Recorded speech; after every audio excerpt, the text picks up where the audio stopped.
Hello friends, welcome to neo mentors exam 360. So ఈరోజు మనం discuss చేయబడిన టాపిక్ చంద్రయాన్ 3.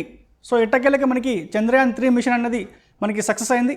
సో నిన్న ఆగస్ట్ 23 మనకి సాయంత్రం 6:03 ఎగ్జాక్ట్గా మనకి మూన్ మీద ఈ మిషన్ అనేది ల్యాండ్ అవ్వడం జరిగింది.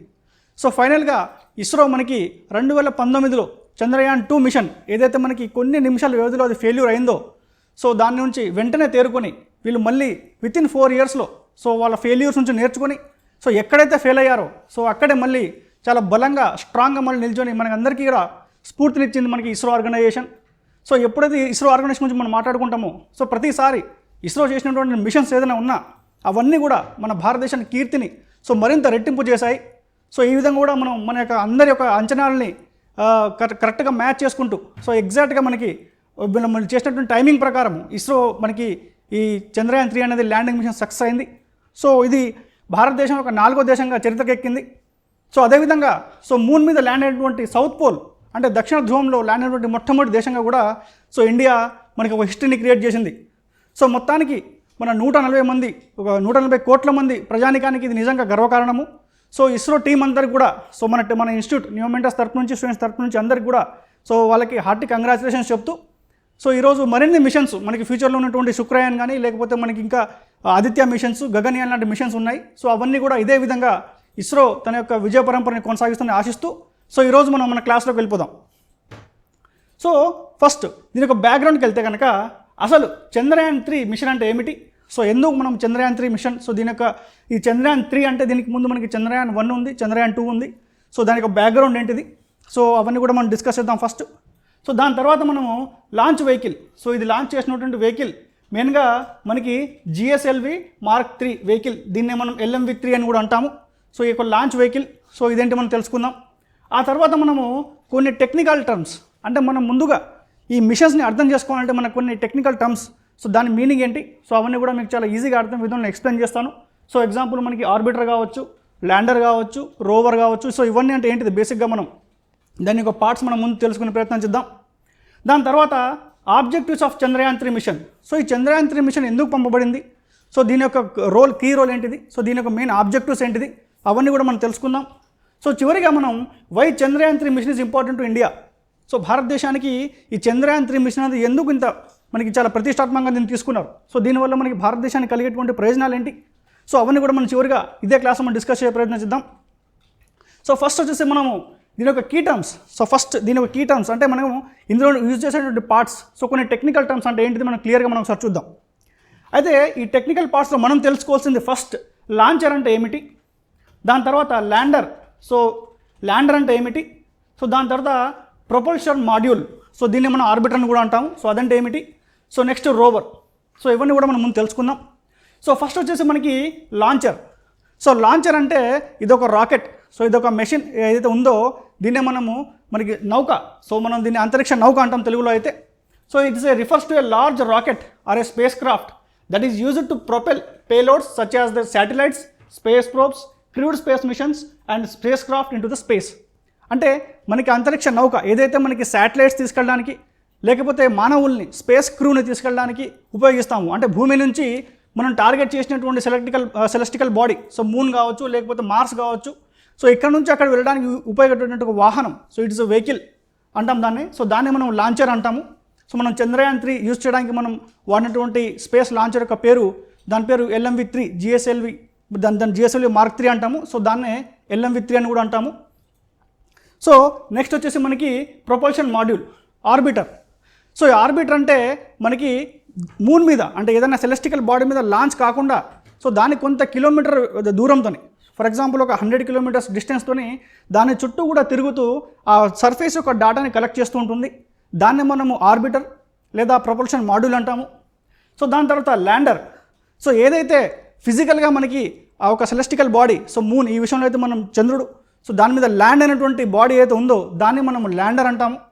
సో నెక్స్ట్ లాస్ట్గా వచ్చేసి rover is a mobile vehicle.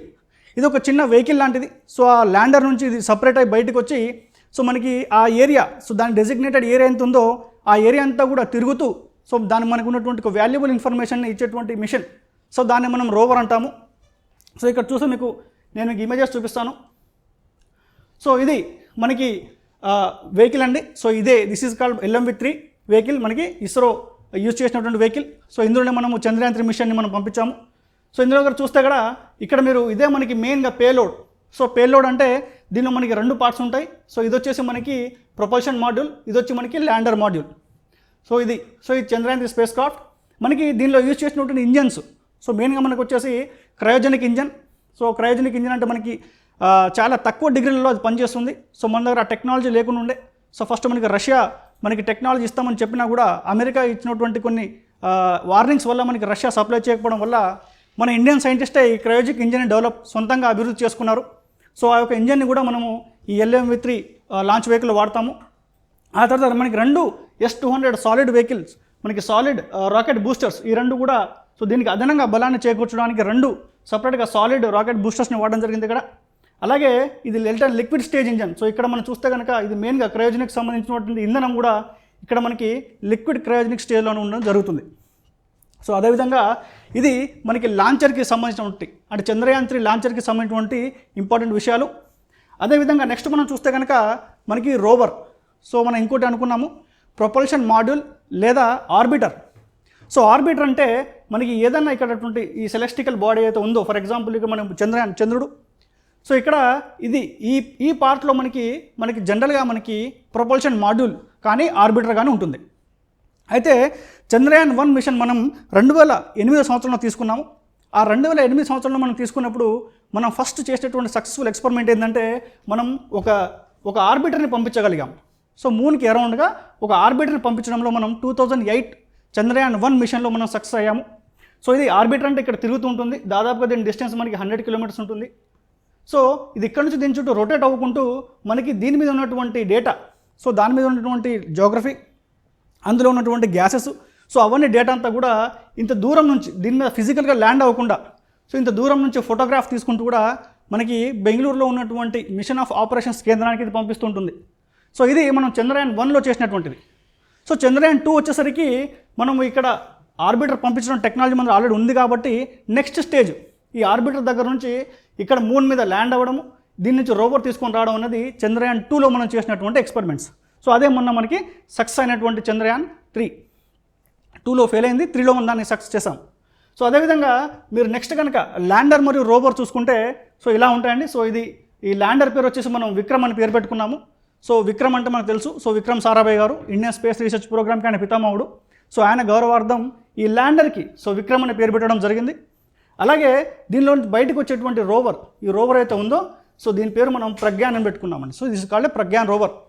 ఇది ఎప్పుడైతే ఈ ఆర్బిటర్ మిషన్ నుంచి ఇది ఎగ్జిట్ అయ్యి మనకి ఈ యొక్క ల్యాండర్ అనేది ఫస్ట్ ఇది వచ్చి సేఫ్గా మనకి మూన్ మీద ల్యాండ్ అవ్వడం జరుగుతుంది. సో ఇది చాలా కీలకమైన ఘట్టం. సో ఇదైతే ఎగ్జాక్ట్గా ఎప్పుడైతే మనకి మూన్ మీద కరెక్ట్గా సో దాని ఒక యాంగిల్ కెమెరా తీసి సో కింద ఒక సరైనటువంటి ప్లేస్లో ల్యాండ్ అయితే సో మనం అచీవ్ చేసినట్టే. సో మన చంద్రయాన్ 2 మిషన్ ఫెయిల్ అవడానికి కారణం కూడా రీజన్ ఇక్కడే ఉంది. సో ఎప్పుడైతే ఈ ఆర్బిటర్ నుంచి మనకి ఈ ఒకటువంటి మనకి ల్యాండ్ అయితే ఉందో అది ఎగ్జాక్ట్గా ల్యాండ్ కాకపోవడం వల్ల సో జస్ట్ దాదాపుగా ఒక 2 నిమిషాల వ్యవధిలో సో ఇది క్రాష్ ల్యాండ్ అవ్వడం జరిగింది. అయితే ఫెయిల్యూర్ నుంచి నేర్చుకున్నటువంటి ఇస్రో ఈసారి దీనికి సరైనటువంటి ప్రోగ్రామింగ్ చేసి సో ఫెయిల్యూర్ కారణాలన్నీ అంచనా వేసి దీన్ని ఎగ్జాక్ట్గా మూన్ మీద ఈ డైరెక్షన్లో పడేలాగా ఎగ్జాక్ట్గా దాన్ని సేఫ్గా ల్యాండ్ చేయడం అనేది జరిగింది. సో వన్స్ అది ల్యాండ్ అయిపోయిన తర్వాత సో దాని తర్వాత మనకి నిన్న ల్యాండ్ అయిన తర్వాత 6 గంటల తర్వాత మనకి వితిన్ 4 అవర్స్లో దాని నుంచి రోవర్ బయటకు రావడం జరిగింది. సో ఇక్కడ నుంచి ఆల్రెడీ మనకి బెంగళూరులో కమ్యూనికేషన్ కూడా ఎస్టాబ్లిష్ అవ్వడం జరిగింది. సో ప్రజెంట్గా ఈ రోవర్ ఈ ల్యాండర్ నుంచి బయటకు వచ్చి సో దానికి ఇచ్చినటువంటి డెసిగ్నేటెడ్ ఏరియాలో సో ఏవైతే దానికి ఉన్నటువంటి మెషిన్స్ అమర్చబడి ఉన్నాయో సో దాంట్లో అక్కడ ఉన్నటువంటి సిస్మిక్ యాక్టివిటీ మరియు అక్కడ ఉన్నటువంటి ఈ కెమికల్ కాంపోజిషన్, సో దానికి ఒక డెన్సిటీ, ప్లాస్మా, సో అక్కడ ఉన్నటువంటి స్టోన్స్ కానీ లేదా జోగ్రఫీలో మన కెమికల్స్ ఉన్నాయో అవన్నీ డేటా కూడా ప్రజెంట్గా మనకి ఈ ప్రజ్ఞాన్ రోవర్ అయితే మనకి ప్రజెంట్ ఇప్పుడు అందిస్తూ ఉంది. సో ఇవన్నీ వచ్చేసి మనకి మెయిన్గా టెక్నికల్ టర్మ్స్ అండి. సో ఇవన్నీ అర్థమైతే మనం ఈజీగా మనం చంద్రయాన్ని అర్థం చేసుకోవచ్చు. అయితే so these are about the basic terms. So మనం ఇది అర్థం చేసుకున్నాక next will go to what is Chandrayaan mission. So అసలు చంద్రయాన్ మిషన్ అంటే ఏంటిది, ఇది ఎక్కడ స్టార్ట్ అయింది ఫస్ట్. సో ఈ చంద్రయాన్ 3 మనం మాట్లాడుకుంటున్నాం కాబట్టి ఈ చంద్రయాన్ 1 నుంచి కూడా మీకు ఎక్స్ప్లెయిన్ చేసే ప్రయత్నం చేస్తాను. సో మొట్టమొదటిసారిగా మనకి చంద్రయాన్-1 మిషన్ అనేది 2008వ సంవత్సరంలో జరిగిందండి. సో 2008లో. సో అప్పటి చైర్మన్ ఇస్రో చైర్మన్ అయినటువంటి మాధవ్ నాయర్ గారు, సో అప్పుడు ఉన్న అటల్ బిహారీ వాజ్పేయి 2004వ సంవత్సరంలో వాజ్పేయి గారిని ఒప్పించి, సో 2004లో అటల్ బిహారీ వాజ్పేయి గారు తన ఇండిపెండెన్స్ స్పీచ్లో మనకి ఆయన చెప్పడం జరిగింది. సో మనం చంద్రయాన్ ఒక మిషన్ని లాంచ్ చేయబోతున్నామని చెప్పి.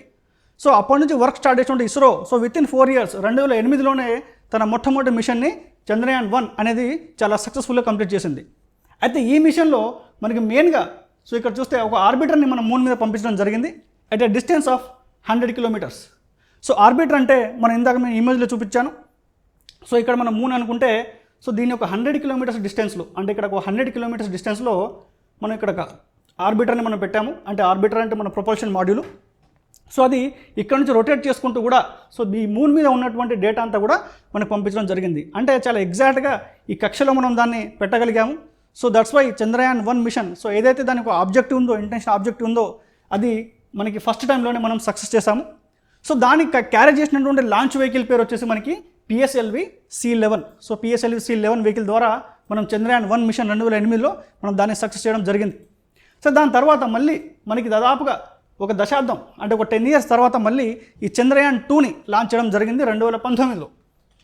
అయితే మనం ఫస్ట్ చంద్రయాన్-1లో ఇక్కడ మనం ఈ ఒక టెక్నాలజీ అంటే దీని చుట్టూ తిరిగేటువంటి ఒక ఆర్బిటర్, ఒక ప్రొపల్షన్ మాడ్యూల్ తిరిగేటువంటి కెపాసిటీ టెక్నాలజీని మనం సొంతం చేసుకున్నాము.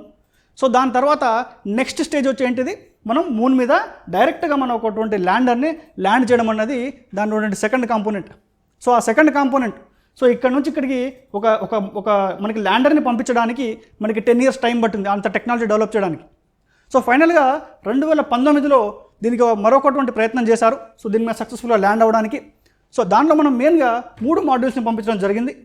సో దాంట్లో ఒకటి orbiter. So as it is మనం ఆల్రెడీ దీని యొక్క టెక్నాలజీ మన దగ్గర మనం చంద్రయాన్-1లోనే మనం సాధించుకున్నాం. సో దాని తర్వాత ల్యాండర్. సో దాన్ని మనం ఇమేజ్ చూపించాం కదా, ల్యాండర్ విక్రమ్ దాని మీద ల్యాండ్ అవ్వడానికి. సో రోవర్ వచ్చేసి ప్రజ్ఞాన్. సో ఈ మూడు కూడా ఈ మన మిషన్స్లో ఇంక్లూడ్ చేసి 2019లో మనం మీకు మిషన్ స్టార్ట్ చేస్తే అది బ్యాడ్ లక్ ఏంటంటే అది ఫెయిల్ అయిపోయింది. అంటే చివరిగా ఒక 2 minutes టైం వచ్చినప్పుడు ఆ ల్యాండర్ దాని మీద సక్సెస్ఫుల్గా ల్యాండ్ కాలేకపోవడము, అది క్రాష్ ల్యాండ్ అవ్వడం జరిగింది.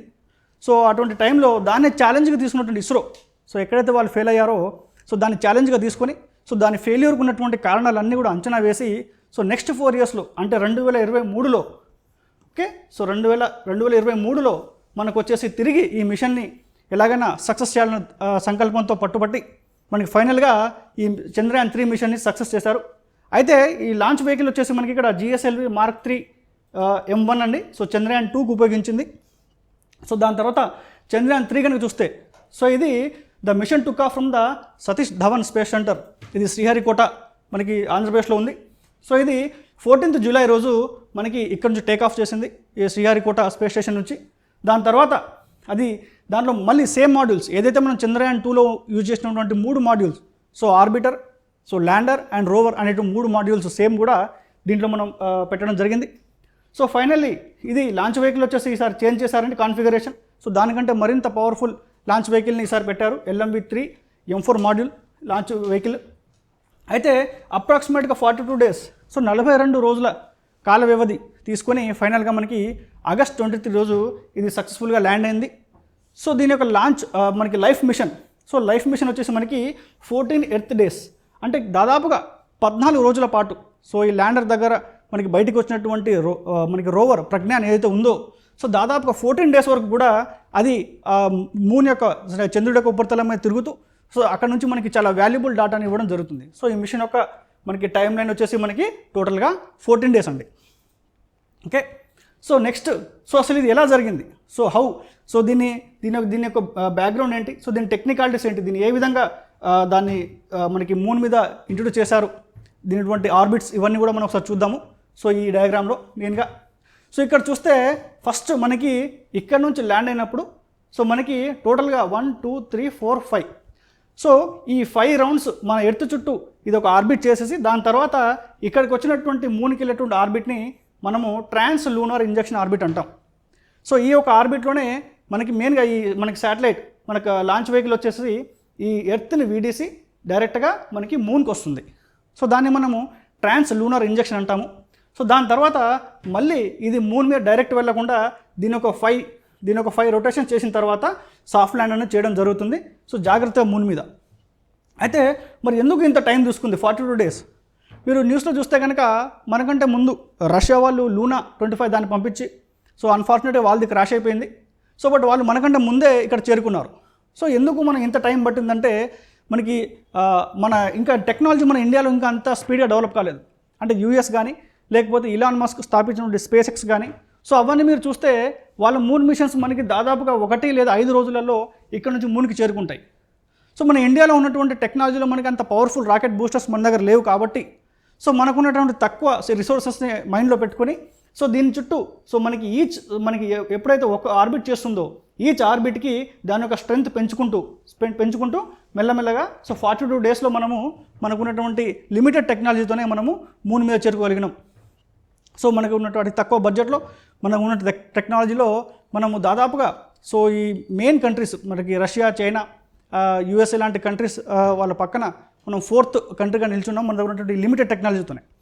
ఓకే, సో నెక్స్ట్ వచ్చేసి మనకి ఇటు చూస్తే ఈ సాఫ్ట్ ల్యాండింగ్ ప్రాసెస్, అసలు ఇది ఏ విధంగా మనకి మూన్ మీద సాఫ్ట్ ల్యాండ్ అయింది అని చూస్తే కనుక మెయిన్గా మీరు ఈ ఇమేజ్ కనుక చూస్తే, సో మీరు రాకెట్లో మనం పై భాగం మీకు ఇంతకుముందు చూపించాను కదా. సో ఆ రాకెట్ పై భాగంలో మనకి ఇంటిగ్రేటెడ్ మాడ్యూల్ అనేది ఉంటుంది. సో ఇంటిగ్రేటెడ్ మాడ్యూల్ అంటే దీంట్లో మనకి మూడు కాంపోనెంట్స్ ఉంటాయండి. సో ఇది వచ్చేసి మనకి దీన్నే మనం ఆర్బిటర్ అంటాము. సో ఇది ఇక్కడ నుంచి డిటాచ్ అయిపోతుంది. సో ఎక్కడంటే ఈ ఆల్టిట్యూడ్ ఆఫ్ 100.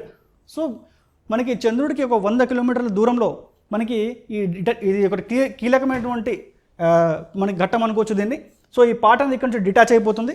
డిటాచ్ అయిపోయినప్పుడు మిగిలినటువంటి ఈ ల్యాండర్ పార్ట్ ఇక్కడ నుంచి ట్రావెల్ చేయడం జరుగుతుంది. సో ఇది మనకి మూన్ మీద ల్యాండ్ అయ్యేటువంటి చాలా కీలకమైన ఘట్టం. సో ఈ మిగిలిన integrated module, so proportional module ఏదైతే ఉందో ఇది ఆర్బిటర్ లాగా మూన్ చుట్టూ తిరుగుతూనే ఉంటుంది. సో దీనికి కాలపరిమితి వచ్చి 3 నుంచి 6 నెలల వరకు దీని ఒక లైఫ్ పీరియడ్ని డిసైడ్ చేసింది ఇస్రో. అయితే ఎప్పుడైతే ఈ ల్యాండర్ సపరేషన్ అవుతుందో ఈ 100 కిలోమీటర్స్ దగ్గర నుంచి, సో దాని యొక్క మెయిన్ ఘట్టం మనకి స్టార్ట్ అవుతుంది. సో దాని తర్వాత ఇక్కడ నుంచి 30 కిలోమీటర్స్ వచ్చిన తర్వాత సో దీని యొక్క దిశ ఏదైతే ఉందో ఇది టర్న్ చేయడం స్టార్ట్ అవుతుంది. ఇక్కడ మీరు చూస్తున్నారు కదండి, ఈ డైరెక్షన్ వచ్చేసి మనకి ఈ యాంగిల్ క్రాస్లో ఉంది. సో ఈ 30 కిలోమీటర్స్ రాగానే సో దీని యొక్క డైరెక్షన్ చేంజ్ చేసుకొని ఇది మనకి పూర్తిగా మనకి కింద అయినటువంటి లైన్స్ పూర్తి కూడా హారిజాంటల్లో రావడం జరుగుతుంది. సో ఎప్పుడైతే ఇది ఒక 100 మీటర్స్ దగ్గరికి వచ్చిందో, సో ఇక్కడ నుంచి లాస్ట్ 15 minutes కూడా చాలా క్రిటికల్. సో ఆ తర్వాత ఇక్కడ నుంచి ఇది చాలా స్లోగా, అంటే మనకి ల్యాండర్ మీద మనకు ఒక భూమి మీద మనం ల్యాండ్ అవుతున్నప్పుడు మనకి చాలా కీలకమైనటువంటి టెక్నాలజీ ఇక్కడ మనం యూజ్ చేయాల్సి ఉంటుంది. ఎందుకంటే మూన్ గురించి మనం దాని మీద ఫోటోగ్రాఫ్ మనం చూసి, సో ఇది ల్యాండ్ అయ్యే ప్రదేశం చాలా క్లీన్గా, అంటే అక్కడ రాళ్ళు కానీ గుంతలు కానీ లేకుండా మనం చూసుకోవాలి. సో అప్పుడే కనుక ఈ ల్యాండర్ మనకి చాలా సేఫ్గా ల్యాండ్ అవ్వడం జరుగుతుంది.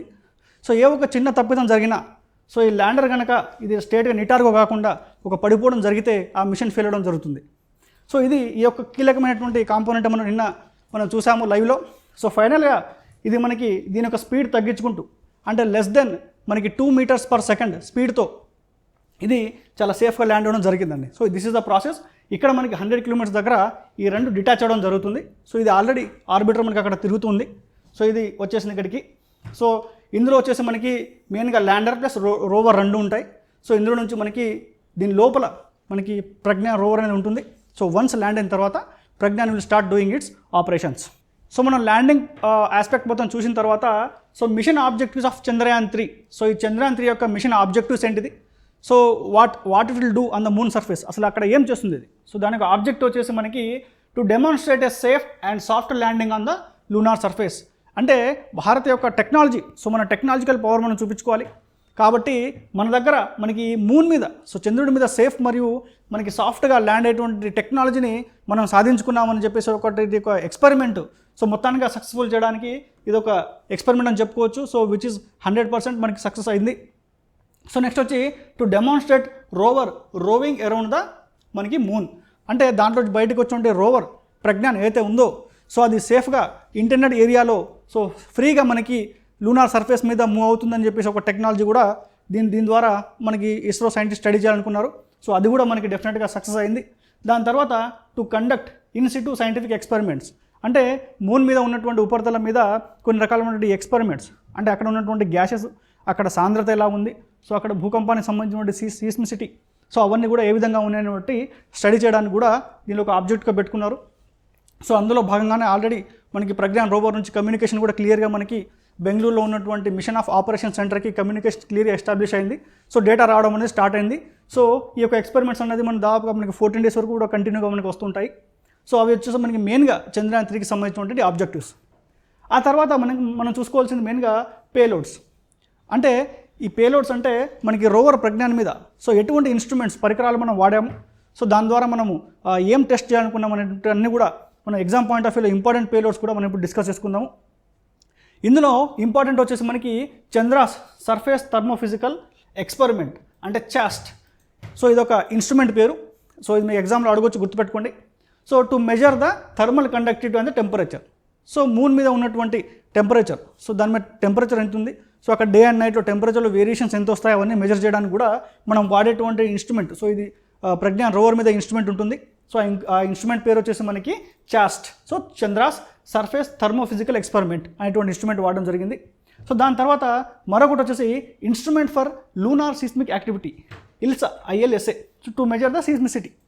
అంటే చంద్రుడి మీద మనకు వచ్చేటువంటి భూకంపాలు, సో ఏమైనా భూకంపాలు వచ్చే అవకాశం ఉన్నాయా, సో మనకి భూకంప తరంగాలు ఏ విధంగా ఉన్నాయి, సో ఇది మెయిన్గా మనకి చంద్రుడి యొక్క లోపల జరిగేటువంటి యాక్టివిటీస్ని స్టడీ చేయడానికి ఉద్దేశించినటువంటి ఇన్స్ట్రుమెంట్. సో దీని పేరు వచ్చేసి instrument for lunar seismic activity.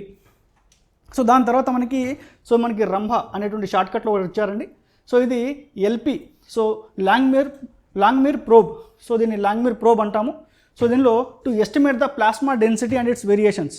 అంటే చంద్రుడి మీద ఉన్నటువంటి ప్లాస్మా డెన్సిటీ అంటే దాని యొక్క సాంద్రత, సో వాయువులో సాంద్రత ఎంత ఉంది, సో దాంట్లో ఏమన్నా మాలిక్యూల్స్ మనకి అక్కడ జీవించేటువంటి వాటర్ లాంటి ఆనవాళ్ళు ఏమైనా ఉన్నాయా, సో అవన్నీ స్టడీ చేయడానికి మనం వాడే ఇన్స్ట్రుమెంట్స్ పేరు లాంగ్మీర్ ప్రోబ్ అండి. సో ఈ 3 ఇన్స్ట్రుమెంట్స్ మనకి ప్రధానంగా ప్రజ్ఞాన్ రోవర్పై ఉంచడం జరిగింది. సో మనకి సైంటిఫిక్ డేటా గెదర్ చేయడానికి. సో దాని తర్వాత why Chandrayaan mission is important to India. అసలు భారతదేశానికి చంద్రయాన్ మిషన్ ఎందుకు అంత ఇంపార్టెంట్, సో ఎందుకు దీన్ని ఇస్రో చాలా ప్రతిష్టాత్మకంగా తీసుకుంది.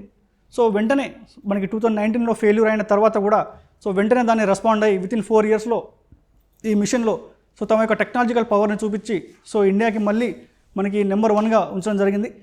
సో 2019 నుంచి మనకి 2023 వరకు కూడా సో అనేక దేశాలు కూడా ప్రయత్నం చేశాయి సో ఈ 4వ స్థానం కోసం పోటీ పడడానికి. సో మెయిన్గా మనం చూసుకోవచ్చు ఇజ్రాయెల్, సో వారి యొక్క మూన్ మిషన్ని పంపడం జరిగింది, కానీ అన్ఫార్చునేట్ అది ఫెయిల్ అవ్వడం జరిగింది. సో దాని తర్వాత మనకి జపాన్ కూడా ఒక మూన్ మిషన్ని పంపించడం జరిగింది ఈ మధ్యకాలంలో. సో అది కూడా సక్సెస్ కాలేదు. సో రీసెంట్గా మనకంటే ముందు ఒక వారం ముందు కూడా రష్యా, సో వాళ్ళటువంటి లూనా 25 కూడా ఇక్కడ సక్సెస్ కాలేదు. సో దాని తర్వాత ఫైనల్గా మనకి ఎందుకు అసలు ఈ నేపథ్యంలో అసలు ఎందుకు భారతదేశానికి ఇదంతా ఇంపార్టెంట్ అంటే మెయిన్గా so Chandrayaan 3 is the first mission to soft land on the lunar surface of south pole on the lunar surface. అంటే చంద్రుడి మీద ఉన్నటువంటి దక్షిణ ధ్రువంలో, సో చంద్రుడు ఇక్కడ మీరు చూసుకుంటే కనుక ఇది నార్త్ పోల్ సౌత్ పోల్ అనుకుంటే ఈ దక్షిణ ధ్రువంలో ల్యాండ్ అయినటువంటి ఫస్ట్ మనకి ఏదైనా ల్యాండర్ ఉందంటే అది భారతదేశానికి సంబంధించింది. So that is why it's the most important అండి. సో సౌత్ పోల్లో ల్యాండ్ అయినటువంటి ఫస్ట్ ఏదైనా కంట్రీ ఉందంటే that is India. And moon మీద ఓవరాల్గా చూసుకుంటే కనుక మనది 4th కంట్రీ. సో మిగిలిన 3 దేశాలు కూడా సో USA కానీ, సో ఒకప్పుడు USSR కానీ, చైనా కానీ, ఈ 3 కూడా వాళ్ళ యొక్క ల్యాండింగ్ ప్రదేశాన్ని మెయిన్గా మనకి మూన్ యొక్క ఈక్వేటర్ మీద ఫోకస్ చేశాయి. సో ఈ ఏరియాలో సో ఎందుకంటే ఇక్కడ అబండెన్స్గా సన్లైట్ ఉంటుంది. సో ఆ తర్వాత అక్కడ ల్యాండ్ అవ్వడం కూడా చాలా ఈజీ. సో అక్కడ వాతావరణం కూడా మనకి పోల్స్తో కంపేర్ చేస్తే ఇక్కడతో కంపేర్ చేస్తే ఇక్కడ వాతావరణం కూడా చాలా అనుకూలంగా ఉంటుంది కాబట్టి అక్కడ ల్యాండ్ అవ్వడం ఈజీ. బట్ వేరే సౌత్ పోల్ గురించి చూసుకుంటే కూడా ఇక్కడ మనకి టెంపరేచర్ మనకి దగ్గరగా -230 degrees వరకు వెళ్తుంది. సో ఆ -230 degrees టెంపరేచర్లో మనకు ఇన్స్ట్రుమెంట్ ఆపరేట్ చేయాలంటే ఇది హైలీ ఛాలెంజింగ్ టాస్క్, ఇది చాలా కష్టంతో కూడుకున్న పని. బట్ అట్లాంటి ఒక టెక్నాలజీని ఇస్రో డెవలప్ చేసి ఫైనల్గా ఇక్కడ ఒక మిషన్ని ల్యాండ్ చేసి మనం నాసా యొక్క ప్రశంసలు కూడా అందుకున్నాం. So this is the first country. So that's why it's most important to India. ఆ తర్వాత India is the 4th country to land on the moon. So ఆ మూన్ మీద వెళ్ళడానికి 4వ దేశంగా సో మనకి ఫైనల్గా ఇండియా ఒక స్థానాన్ని సంపాదించుకుంది. ఆ తర్వాత it's a motivation for the youth and pride and confidence for the people of 140 crore Indians. అంటే యువతకి ఇది ఒక మోటివేషన్. సో మన భారతదేశం ఇప్పుడు మనం బయటకు ఎక్కడికి వెళ్ళినా కూడా మన భారతీయులు మనం గర్వంగా చెప్పుకునేటువంటి ఒక ఆపర్చునిటీ మనకి ఇస్రో కల్పించింది ఈ మిషన్ని సక్సెస్ చేయడం ద్వారా. నిన్న మన న్యూస్లో చూసుకుంటే కూడా ఎక్కడ ఇంటర్నేషనల్ మీడియా మొత్తం కూడా చంద్రయాన్ 3 యొక్క సక్సెస్ గురించి సో ఇండియా ఒక ప్రశంసలు అందుకుంది. సో ఇది డెఫినెట్గా మనకి యువతకి ఇది ఒక మోటివేషన్. అంటే మరిన్ని సైన్స్ రంగాలలో ముందు రావడానికి సో యువతకు, సో మహిళలకి, సో ఎవరుతున్నారో ఈ స్టెమ్ రీసెర్చ్ ఆర్గనైజేషన్లో ఇది డెఫినెట్గా మన ఇండియన్స్కి, యూత్కి ఇది ఒక గర్వకారణం. మరియు వీళ్ళందరూ కూడా ఈ సైన్స్ రంగాల్లో రావడానికి ఇది ఒక గొప్ప మోటివేషన్కి ఉపయోగపడుతుంది. ఆ తర్వాత India has showcased is technological progress. అంటే ప్రపంచానికి భారతదేశం తన యొక్క టెక్నాలజికల్ పవర్ని చూపించింది. సో చంద్రయాన్ 3 ఇది సౌత్ పోల్లో ల్యాండ్ చేయడం ద్వారా సో మన దగ్గర ఎంత టెక్నాలజీ ఉంది, సో మన బల ప్రదర్శన అనేది మనము ప్రపంచానికి మరొకసారి ఈ చంద్రయాన్ 3 విషయంలో సో మన ఇండియా యొక్క పవర్ ఏందో మనము చూపించాం, మన సాఫ్ట్ పవర్ ఏందో మనం చూపించగలిగాం. ఆ తర్వాత it will Boost the Indian space tech ecosystem. అంటే ఇప్పుడు చూడొచ్చు, మనకి రీసెంట్గా వచ్చినటువంటి న్యూ స్పేస్ పాలసీ ప్రకారము సో ప్రభుత్వం కూడా ప్రైవేట్ ప్లేయర్స్ని, అంటే ప్రైవేట్ స్టార్టప్ని ఈ స్పేస్ రంగంలో ఎంకరేజ్ చేస్తూ ఉంది. అయితే ఆ స్పేస్ రంగంలో మనం చూస్తే 2 మెయిన్గా వచ్చినటువంటి స్టార్టప్స్ అగ్నికుల్ కానీ లేకపోతే స్కైరూట్ కానీ, సో ఇవి రెండు కూడా ఈ స్పేస్ టెక్నాలజీలో ఉన్నాయి. సో ఇటువంటి మిషన్స్, ఇటువంటి టెక్నాలజీలు వస్తే కనుక ఇది మరిన్ని ఇటువంటి స్టార్టప్స్ అయితే ఉన్నాయో సో అవన్నీ కూడా డెవలప్ అయ్యే అవకాశం ఉంటుంది. తద్వారా యువతకి, మనకి టెక్నాలజికల్ పవర్, మన భారతదేశానికి ఒక టెక్నాలజికల్ పవర్, అదేవిధంగా మనకి జాబ్స్ కూడా క్రియేట్ అవ్వడానికి రంగాల్లో చాలా ఉపయోగపడుతుంది. సో డెఫినెట్గా ఇది మన ప్రైవేట్ ఇండస్ట్రీ, స్పేస్ ఇండస్ట్రీ అయితే ఉందో సో అందులో మనకి స్కైరూట్ లాంటి మనకి ఏదైనా ఆర్గనైజేషన్ ఉందంటే అది మెయిన్గా హైదరాబాద్ బేస్డ్ అది. సో అట్లాంటి చాలా వాటికి కూడా ఈ యొక్క చంద్రయాన్ 3 యొక్క మిషన్ అనేది వాళ్ళకి మోటివేషన్ ఇస్తుంది. ఆ తర్వాత లాస్ట్ మనకి ఏంటంటే Boost for the ISRO's machines. అంటే ఫ్యూచర్లో మనం ఇస్రో ఇంకా మనకి చాలా మిషన్స్ని ప్లాన్ చేసింది. సో అందులో మెయిన్గా మనం చూసి Gaganyaan mission. So first time మన భారతదేశము కొంతమంది మనుషుల్ని, సో హ్యూమన్స్ని స్పేస్లో పంపించేటువంటి ఒక మహత్తరమైన కార్యాన్ని ఇస్రో తలపెట్టింది. సో ఫ్యూచర్లో అది సక్సెస్ అవ్వడానికి డెఫినెట్గా మనం ఈ చంద్రయాన్ 3 మిషన్ పంపించినటువంటి డేటా సో అవన్నీ కూడా డెఫినెట్గా మనకు ఉపయోగపడతాయి. అదేవిధంగా మనం సూర్యుని మీద మనం ఎక్స్పెరిమెంట్ చేయడానికి ఆదిత్య మిషన్ని కూడా మనం ఏర్పాటు చేసుకున్నాము ఫ్యూచర్లో. ఆ తర్వాత వీనస్ గ్రహానికి మీద, సో శుక్రుడి మీద వెళ్ళడానికి కూడా మనం శుక్రయాన్ అనేటువంటి ఒక మిషన్ని మనం ఏర్పాటు చేసుకున్నాం. సో ఇవన్నీ కూడా మనకి ఇస్రోలో ఫ్యూచర్లో రాబోయేటువంటి ఈ మిషన్స్ అండి. సో ఇప్పుడు వచ్చినటువంటి ఈ యొక్క ఊపు ఏదైతే మనకి ఈ మోటివేషన్, స్ట్రాంగ్ మోటివేషన్ మనకి ఇస్రో ఉందో, సో ఆ ఇస్రో ఇప్పుడు ఈ యొక్క సక్సెస్తోనే ఈ ఫ్యూచర్లో అటువంటి అన్ని మిషన్స్లో కూడా వాళ్ళు సక్సెస్ అవుతామని ధీమా వ్యక్తం చేస్తూ ఉన్నారు. సో ఇవన్నీ కారణాల వల్ల మనకి చంద్రయాన్ 3 అనేది మన ఇండియాకి చాలా important. So this is all about Chandrayaan అండి. సో ఈరోజు క్లాస్ ఇంతే. సో మనం నెక్స్ట్ డే మళ్ళీ మనం వేరే ఇంకొక టాపిక్తో మనం కలుసుకుందాం. సో అంతవరకు థ్యాంక్ యూ.